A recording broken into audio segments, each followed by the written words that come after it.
কুরবানির সাথে আকিকা দেয়া যাবে কিনা, এক্ষেত্রে আমরা উত্তরে বলবো যে কুরবানি এবং আকিকা আপনাদের খেয়াল রাখতে হবে যে ভিন্ন দুটি এবাদত।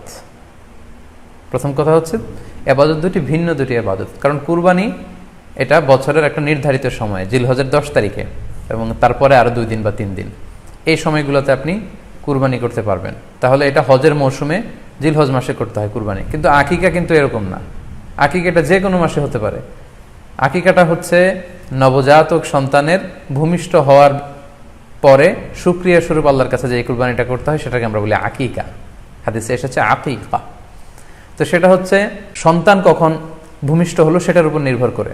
কারো সন্তান রমাদানে হতে পারে, কারো সন্তান জিলহজ মাসেও হতে পারে, শাওয়ালে হতে পারে, রজাবে হতে পারে। আকিকার ক্ষেত্রে আল্লাহ রাসূল সাল্লাল্লাহু আলাইহি ওয়াসাল্লাম বলেছে আনিল গুলামি শাতান ওয়া আনিল জারিয়াতি শাত, অর্থাৎ ছেলে হলে 2টি ছাগল দিয়ে আকিকা করো এবং যদি মেয়ে হয় তাহলে 1টি ছাগল দিয়ে আকিকা করো। তো সেক্ষেত্রে কুরবানিতে কিন্তু এরকম বিধান নেই। কুরবানিতে কিন্তু 1টি ছাগল দিয়ে আপনি কুরবানি করলে কুরবানি হয়ে যাচ্ছে, সেখানে 2টি ছাগল দেওয়া লাগবে এমন কোনো কথা নেই। তো এভাবে আমরা বুঝতে পারতেছি, খুবই স্পষ্টত কমন সেন্স খাটালেও আমরা বুঝতে পারতেছি এবং আল্লাহ রাসূল সাল্লাল্লাহু আলাইহি ওয়াসাল্লামের ভাষ্যগুলো অনুসারে আমরা বুঝতে পারছি দুইটা 2 ধরনের ইবাদত। যদিও এই 2 ইবাদতে কিছুটা মিল আছে, কিন্তু দুইটা 2 সময়ের ইবাদত, দুইটা আলাদা 2টি উপলক্ষ, দুইটার আলাদা নির্ধারিত সময় রয়েছে। যেমন আকিকার ক্ষেত্রে সুন্নাহ হচ্ছে বাচ্চা যেদিন জন্মগ্রহণ করবে তার 7ম দিন শেষে 7 দিন পরে আপনি আকিকা করবেন। আল্লাহ রাসূল সাল্লাল্লাহু আলাইহি ওয়াসাল্লাম বলেছেন কুল্লু গুলামিন মুরতাহানুন বিআকিকাতিহি তুযবাহু আনহু ইয়াওমা সাবিহি, প্রত্যেক সন্তানের আকিকা দিতে হয় তার 7ম দিনে। ওয়া ইউহলাকু ওয়া ইউসাম্মা, এবং 7ম দিনে মাথার চুল ফেলে দিতে হয়, তার সুন্দর একটি নাম রাখতে হয়।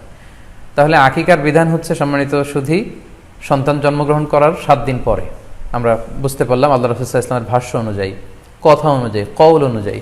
এবার যদি আমরা আল্লাহ রাসূল সাল্লাল্লাহু আলাইহি ওয়াসাল্লামের আমল দেখি, ওনার ব্যক্তিগত আমল কি ছিল, সেক্ষেত্রে সহিহ ইবনে হিব্বানের একটি হাদিস উল্লেখ করব, যেটিকে ইবনে হাজার আল আসকালানি উনি ওনার ফাথুল বারিতে সহিহ হিসেবে উল্লেখ করেছেন। আয়েশা রাদিয়াল্লাহু তাআলা আনহার বর্ণনা, তিনি বলেন যে আক্কা রাসূলুল্লাহ সাল্লাল্লাহু আলাইহি ওয়াসাল্লাম আনিল হাসানি ওয়াল হুসাইনি ইয়াউমা সাবিঈ ওয়া সাম্মাহুমা। আল্লাহ রাসূল সাল্লাল্লাহু আলাইহি ওয়াসাল্লাম নিজে ওনার দৌহিত্র অর্থাৎ ওনার নাতি হাসান এবং হুসাইনের আকিকা নিজে করেছেন 7ম দিনে, এবং 7ম দিনে তাদের নাম রেখেছেন। একজনের নাম রেখেছেন হাসান, আরেকজনের নাম হুসাইন। অর্থাৎ হাসান রাদিয়াল্লাহু আগে জন্মগ্রহণ করেছিলেন, ওনার চেয়ে ছোট ছিল হুসাইন, উনি পরে জন্মগ্রহণ করেছেন। তো ওনাদের জন্মের পরে 7 দিন পরে আল্লাহ রাসূল সাল্লাল্লাহু আলাইহি ওয়াসাল্লাম ওনাদের আকিকা দিয়েছিলেন, এবং 7ম দিনে উনি আকিকাও দিয়েছেন এবং তাদের নামও রেখেছেন। তাহলে আল্লাহ রাসূল সাল্লাল্লাহু আলাইহি ওয়াসাল্লামের কওলি হাদিস, ওনার ভাষ্য মতে আমরা জানলাম উনি বলেছেন 7ম দিনে আকিকা দিতে হয়, এবং ওনার ব্যক্তিগত আমল থেকে আমরা জানতে পারলাম যে উনি ওনার 2 নাতির আকিকা দিয়েছেন 7ম দিনে এবং নাম রেখেছেন। তাহলে এ থেকে আমরা সুস্পষ্ট বুঝতে পারি যে আকিকা দিতে হয় সন্তান জন্মগ্রহণ করার 7 দিন পর, 7ম দিনে।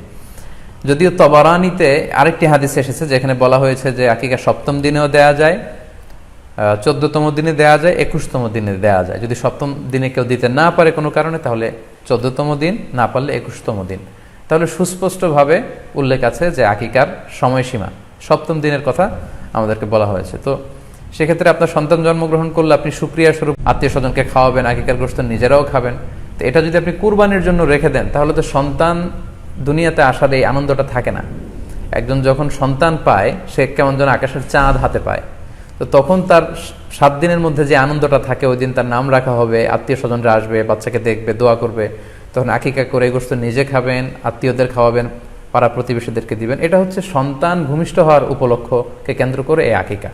সো এটাকে কুরবানির সাথে মিক্স আপ করার কোনোই প্রয়োজন নেই, এবং এক্ষেত্রে সুস্পষ্ট গাইডলাইন হচ্ছে যে 7ম দিনে আকিকাটা দিতে হয়। সো আমরা যেন 7ম দিনে আকিকাটা দেই। তবে হ্যাঁ, এখন প্রশ্ন হচ্ছে 7ম দিনে কেউ দিতে পারেননি, 14তম দিনেও দিতে পারেননি, 21তম দিনেও দিতে পারেননি, হাতে টাকা ছিল না, সামহাও কোনো কারণে মিস করেছেন, তখন আপনি যখন সুযোগ হয় তখন করে দেন। ওই প্রেক্ষাপটে আপনি যদি কুরবানির সময়ও আকিকা দিয়ে দিতে চান, এটা আদায় হয়ে যাবে ইনশাআল্লাহ। আশা করা যায় আদায় হয়ে যাবে, এবং এটা জায়েজ আছে। তবে এটা সুন্নাহ নয়। সুন্নাহ হচ্ছে 7ম দিনে আকিকা দেওয়া। পাশাপাশি গরু দিয়ে, মহিষ দিয়ে, উট দিয়ে আকিকা দেওয়াও কিন্তু সুন্নাহ নয়। আকিকা দেয়া সুন্নাহ হচ্ছে ছাগল দিয়ে।